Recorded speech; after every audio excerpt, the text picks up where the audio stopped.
Hello மக்களே, welcome to our channel. நான் உங்கள் கிருத்திகா. நான் இன்றைக்கி உங்களுக்கு என்ன காமிக்க போகிறேன்னா, ஆடி மாதம் பிறந்துருச்சு இல்லையா, அதுக்காக பார்த்திங்கன்னா இது ஓம் சக்தி அம்மாவுக்கு பூஜை நடக்கும். இது 9 நாளைக்கு பூஜை பண்ணி அமாவாசை அன்னைக்கு பார்த்திங்கன்னா பெரிய பூஜையாக நடக்கும். அந்த வீடியோ தான் உங்களுக்கு காமிக்கிறேன். இந்த பூஜை பார்த்திங்கன்னா டே ஃபர்ஸ்ட் நாள் பூஜை.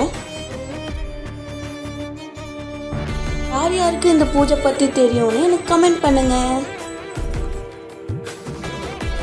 இது பார்த்திங்கன்னா ஃபர்ஸ்ட் டே மக்களே. நான் உங்களுக்கு 9 நாள் ஃபுல் அப்டேட் உங்களுக்கு நான் தரேன். யார் யாருக்கு இந்த பூஜை பற்றி தெரியும், என்னெல்லாம் தெரியும்னு எனக்கு கமெண்ட் பண்ணுங்கள். பாய்.